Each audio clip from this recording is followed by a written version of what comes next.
guys, today we talk about Makarna. Makarna, it's an old instance, okay, so maybe if you already played on 4.8, you already know this instance, okay?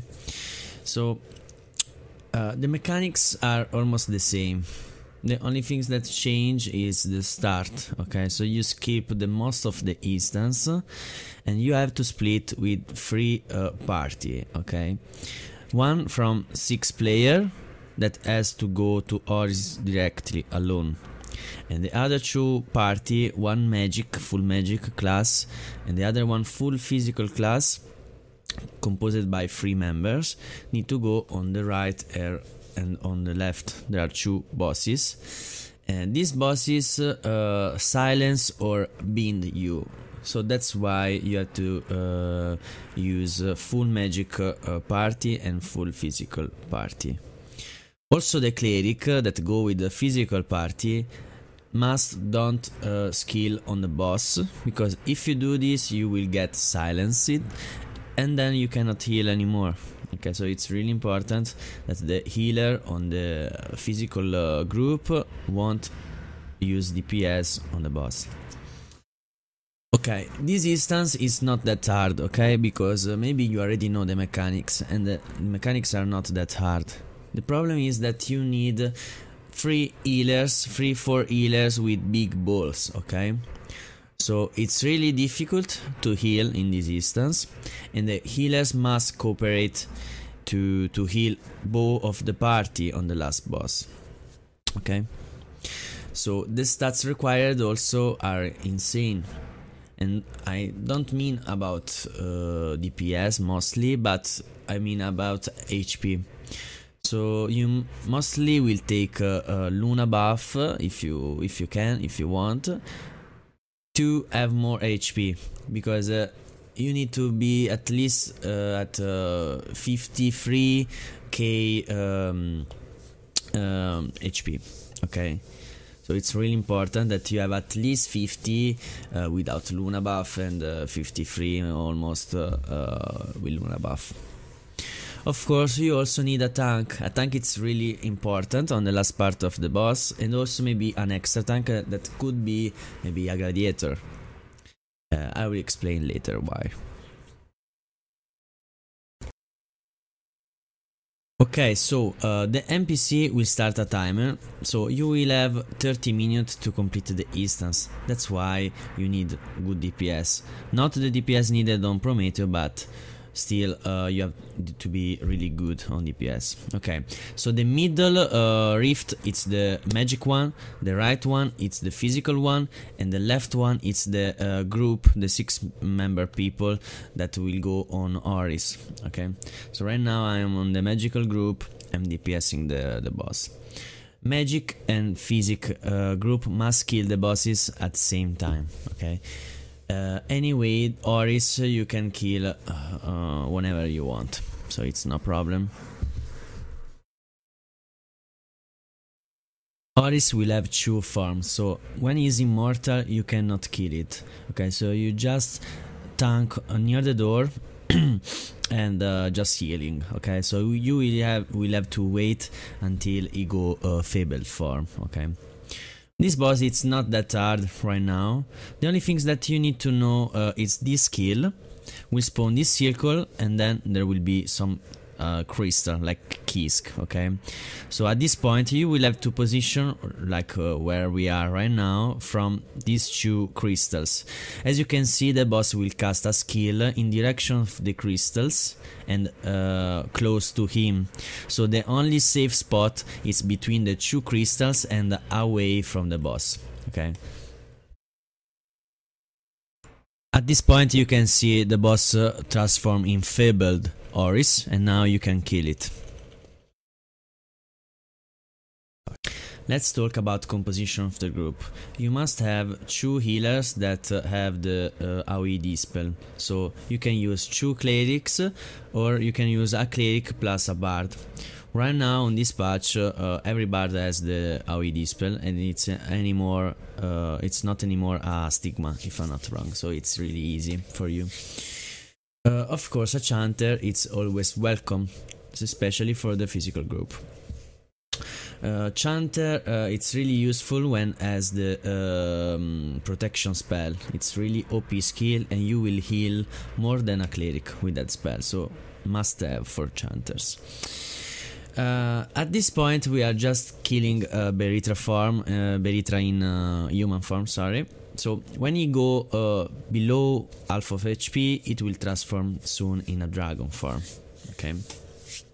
So as soon as it transforms in a dragon form, the magic group need to stay on the right, the physical group need to stay on the left. It's not a must have rule, but it's like we are doing right now, okay? It's I think that it's better doing like this because there are some AoE that it's on direction of the tank in that moment.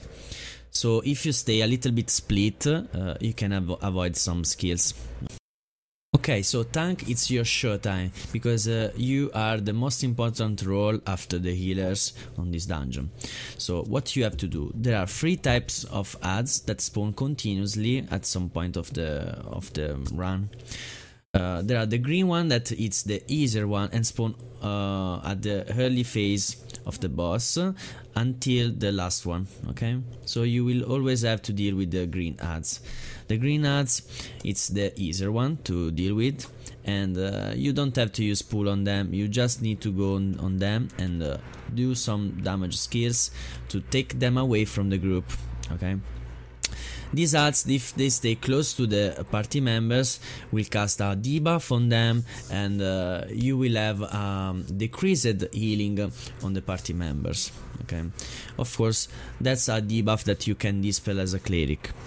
If you are a DPS, take care that you don't have to use AoE damage on the boss if there are ads close to the boss, because you will aggro them and then it's your problem, okay? At some point we spawn also 2 purple ads on the left and a blue one on the right, close to the magic one. So it's priority number 1 to pull them away from the party members. So as you can see right now, the ad is coming back to the group because maybe someone used AoE damage. Anyway, it can happen. The last type of ads are the one that spawn only when there are the Seal Guardians. As you can see, this type of ads pull party members that trying to go up. If you're a tank, try to aggro them to leave the DPS alone. At this point the boss casts a shield on him and you cannot more do damage to him. So what you have to do, you have to kill the Seal Guardian. The one that do more DPS on the Seal Guardian will have a bomb on him. You have to position really close to the boss. When you explode, the boss will remove the shield. At that point you can start DPSing again. So now we will talk about the skill pattern of the boss. On the later phase of the boss fight, the boss will cast a rage buff. It's a sort of rage buff that it's not permanent, but it's temporary. It's this one that I'm showing. So at this point the boss will increase a lot the attack speed.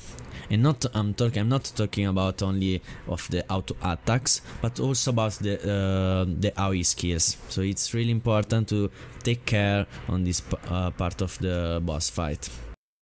So now let's talk about the damage skills of the boss. The boss at some point will cast Claws of the Dragon Lords. It repeats 3 times this skill in direction of one of the tank. So it's really a big problem for you if it repeats 3 times on the same group, especially when it has the rage buff, okay?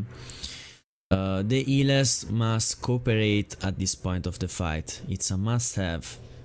Healers that cooperate. It's really important to heal both of the party.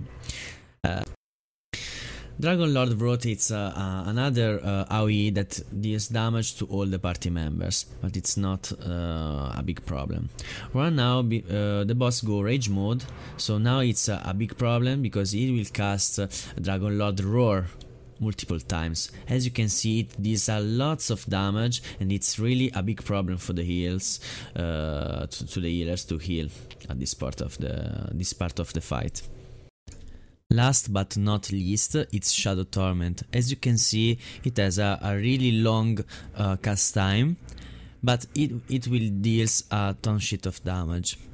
The good news is that you can prepare for this, okay, because it has a long cast time.